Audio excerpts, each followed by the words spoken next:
RO மிஷின்ல எப்படி taste வருது? மேக்ஸிமம் பாத்தீங்கன்னா வச்சுக்கோங்களேன், நம்ம ஆளுங்க வந்து கெமிக்கல்ஸ் ஏதாவது ஆட் பண்ணுவாங்களா, இல்ல வந்து பாத்தீங்கன்னா படிகாரக்கல் மாதிரி ஏதாவது ஒன்று போடுவாங்க டேஸ்ட் வர்றதுக்காக. இல்ல ஒரு சில பேர் பாத்தீங்கன்னா வச்சுக்கோங்களேன், அந்த வெளியில ஒரு ஃபில்டர் ஒன்று வச்சிருப்பாங்க. அதுக்குள்ள வந்து பாத்தீங்கன்னா அந்த கோழி குண்டு மாதிரி போடுவாங்க, ஆண்டஸ்கிலன் பால்ஸ்னு சொல்லுவாங்க. அதை டஸ்ட் ஃபில்டர், அதுக்குள்ள வந்து அந்த ஆண்டஸ்கிலன் பால்ஸ் போடுவாங்க. அது ஏதாவது வந்து பாத்தீங்கன்னா உங்களுக்கு டேஸ்ட் கொடுக்குமோ அப்படிங்கிற மாதிரி நினைச்சிட்டு இருக்காங்க நிறைய பேர். ஏன் ரீசெண்டா நம்ம ஆபீஸ்க்கு ஒரு கஸ்டமர் வந்தாரு, வந்துட்டு அவரே அந்த வெளியில இருக்கிற ஃபில்டர்லாம் மாத்திட்டு இருக்காரு. தம்பி அந்த கோழி குண்டு இருக்குங்களப்பா, இந்த டேஸ்ட் வருது, அது ஒரு 10 கொடுப்பா அப்படின்னு சொல்லி கேட்டாரு. சார் இது டேஸ்ட்டுக்காக இல்லை சார் அப்படின்னு சொல்லிட்டு, சரி இதை பத்தி ஒரு வீடியோ போடுவோம் அப்படிங்கிறதுக்காக. அதாவது அந்த பால்ஸ் என்னன்னா ஆன்டிஸ்கிலன் பால்ஸ்னு சொல்லுவாங்க.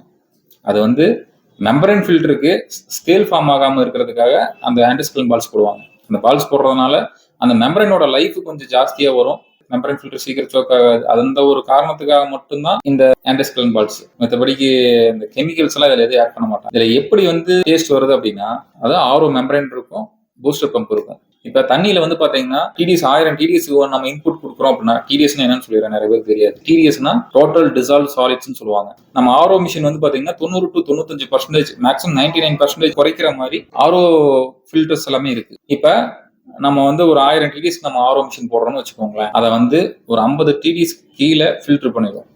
அப்ப 50 டிடிஎஸ் கீழே வரும்போது ஆட்டோமேட்டிக்கா டேஸ்ட் வந்துடும். அதாவது எக்ஸஸா இருக்கிற சால்ட்டை வந்து ரிமூவ் பண்ணும்போது ஆட்டோமேட்டிக்கா அதில் டேஸ்ட் வந்துடுது. அவ்வளோதான், சிம்பிளான விஷயம். இதுல வந்து பாத்தீங்கன்னா எந்த ஒரு விஷயங்களுமே ஆட் பண்ற மாதிரி எதுவுமே கிடையாது. இதுதான் அந்த ஆர்ஓ மெம்பரைன். இதுல வந்து ஒரு பேப்பரை வந்து ரோல் பண்ணி வச்சிருக்கிற மாதிரி தான் இருக்கும். அதுல மோட்டர் வந்து பாத்தீங்கன்னா பூஸ்டர் பம்ப் இருக்கும். அது வந்து ஃபுல் போர்ஸ்ல வந்து பாத்தீங்கன்னா இந்த ஷீட்டுக்குள்ள வந்து தண்ணியை தள்ளும். இப்படி தள்ளும் போது இந்த ஒவ்வொரு லேயரா போய் இந்த ஸ்டிக்ல லாஸ்ட் அந்த சின்ன சின்ன ஹோல்ஸ் கொடுத்துருப்பாங்க. அது வழியா தண்ணி உள்ளுக்குள்ள போய் வரும்போது தான் நமக்கு வந்து பாத்தீங்கன்னா bacteria, virus, smell, colour, slow poison எல்லாத்தையுமே ரிமூவ் பண்ணி, அதாவது எக்ஸஸா இருக்கிற சால்ட்டும் ரிமூவ் பண்ணிட்டு நமக்கு அந்த டேஸ்ட்டை கொடுக்குது. இதுதான் விஷயமே.